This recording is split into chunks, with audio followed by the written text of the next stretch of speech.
బీసీలకు బీసీల రిజర్వేషన్ కొట్టేసిరని రెడ్లంతా సంబరాలు చేసుకుంటున్నారు, పాలాభిషేకాలు. బీసీలకు బాగైంది, బీసీలకు రావద్దు, బీసీలు బిచ్చగాళ్ళ లెక్క జానారెడ్డి ఇంట్లో కోడి పిల్లల లెక్క బతకాలని చెప్పి రెడ్లంతా సంబరాలు చేసుకుంటా ఉన్నారు. రెడ్లు పాలాభిషేకాలు చేసుకుంటా ఉన్నారు. ఎందుకంటే మన సొమ్ము దొబ్బుక తిందామని వాళ్ళు అది చేస్తా ఉన్నారు. ఇగో వీళ్ళంతా రెడ్లు. జై బుట్టంగారు మాధవరెడ్డి అని రెడ్లంతా కూర్చొని పాలాభిషేకాలు చేస్తున్నారు మాధవరెడ్డి పేరు. మరి బీసీల రక్తం పంచుకొని పుట్టినటువంటి బీసీ బిడ్డలారా, ఇగో రెడ్లంతా పొద్దుగానే వాళ్ళని ఎవరు జమగమ్మని చెప్పలే, కానీ వాళ్ళ జాతులకు మంచి జరిగే కార్యక్రమం జరిగిందని చెప్పి రోడ్డు. మరి మన జాతులకు అన్యాయం జరిగిందని చెప్పి రోడ్డు ఎక్కాల్సిన బీసీలు ఆడున్నారు, జానారెడ్డి గారింట్లో కోడి పిల్లల్లాగా ఉన్నారు. సో కాబట్టి ఇక పటాకులు కాలుస్తున్నారు, బీసీలకు రిజర్వేషన్ పోయిందని రెడ్లు పటాకులు కాలుస్తా ఉంటే మరి మనం ఏం చేస్తా ఉన్నాము? మనం చేయాల్సిందేంది? వీళ్లకు రాజకీయ పుట్టగతులు లేకుండా చేయాలి. వీళ్ళకు రాజకీయ పుట్టగతులు లేకుండా చేయాలంటే ఎట్లా చేయాలి?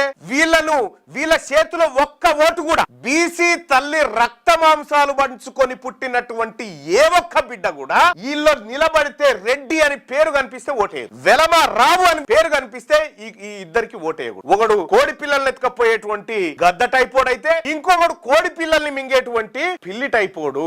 నువ్వు రక్షణ కోసం మళ్ళీ నాకు కాంగ్రెస్ పార్టీ ఉంది, నాకు బీఆర్ఎస్ ఉందంటే అది జానారెడ్డి టైప్.